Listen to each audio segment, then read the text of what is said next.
तुझ्यात विष नाहीये म्हणून तू दुबळा आहेस, साप उंदराला म्हणाला. ज्यांच्यामध्ये विष असतं त्यांनाच जगात मान असतो, त्यांचाच सर्वत्र बोलबाला असतो. उंदीर जीवाचं कान करून सर्व ऐकत होता. तुझ्याजवळ विष असेल तरच लोक तुला घाबरतील, साप शांत स्वरात त्याला म्हणाला. सापाचा मुद्दा उंदराच्या लक्षात आला. मग मी काय केलं पाहिजे? उंदरानं विचारलं. साधी गोष्ट आहे रे, तुला तुझ्यामध्ये विष निर्माण करायला हवं. ते सगळं ठीक आहे, पण मी माझ्यामध्ये विष कसं काय उत्पन्न करू शकेन? स्पष्ट होतं की आता उंदराला कोणत्याही परिस्थितीत उपाय हवा होता.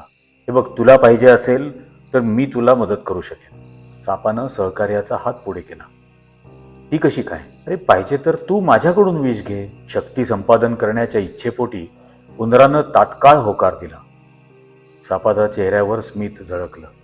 मग काय, संधी मिळताच सापानं आपलं विष उंदरामध्ये उतरवलं. नसानसातून रक्ताबरोबर विष पसरलं तसे उंदराचे शरीर निळं पडले. उंदीर कायमचा शांत झाला. उंदराचा मृतदेह घेऊन साप आपल्या स्वकीयांच्या सभेत पोहोचला तेव्हा सर्वांनी त्याचं अभूतपूर्व स्वागत केलं. उंदराचा मृतदेह पाहून सर्व सापांमध्ये उत्साह संचार. जोरजोराने फुटकारत ते घोषणा देऊ लागले. सभेच्या कामकाजाला सुरुवात झाली. मित्रांनो, माझ्या प्रिय मित्रांनो, साप बोलू लागला. सहकारी साप त्याचं भाषण एकचित्त होऊन ऐकू लागले. तिथे एकदम शांतता पसरली. मित्रांनो, मी जे म्हटलं होतं ना ते करून दाखवले आणि परिणाम बघा आपल्या समोर आहे. उंदराचा मृतदेह दाखवत तो म्हणाला.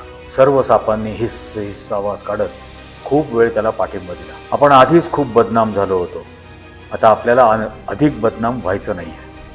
मित्रांनो बघा, हे काम मी एकदम लोकशाही पद्धतीने केलं आहे. आता आपल्यावर कोणीही हिंसाचाराचा आळ आणू शकणार नाही. या उंदरानं स्वतःहून माझ्याकडे विषाची मागणी केली होती.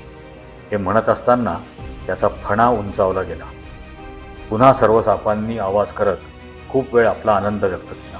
गड्यांनो, आधी तुम्ही हृदयात विष भरा, ते मेंदूत आपोआप उतरेल आणि मग सब्जेक्ट ते आपल्या नसांमध्ये उतरवण्यासाठी उतावीळ होईल.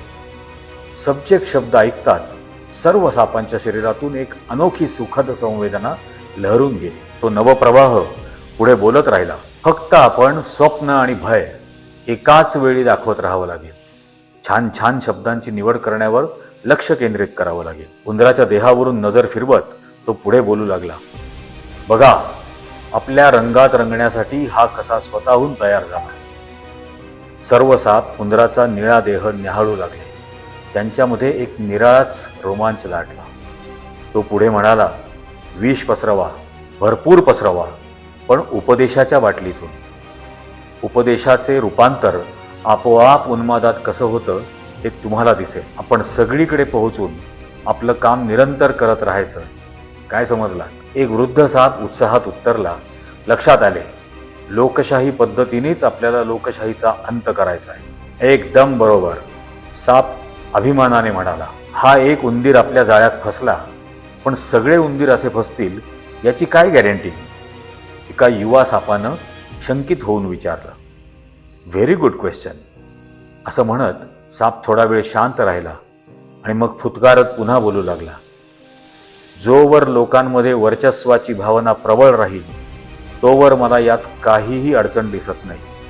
हे ऐकताच सर्व उपस्थितांच्या अंगामध्ये एक आनंदाची लाट खेळली. फक्त वर्चस्वाला उत्कर्षाचा मुखवटा चढवून विका, त्याने बुलंद आवाजात संदेश दिला. क्षणार्धात सभा रणोत्साही घोषणांनी दुमदुमून गेली आणि सापांच्या सभेनं एक मतानं त्याची नेतेपदी निवड केली. नवनिर्वाचित नेता प्रेमभराने म्हणाला, चला आता आपण प्रार्थनेस सुरुवात करूया. सर्व साप एका स्वरात प्रार्थना म्हणू लागले. लोकशाही स्वतःला डसवून आम्हाला दूध पाजते आहे.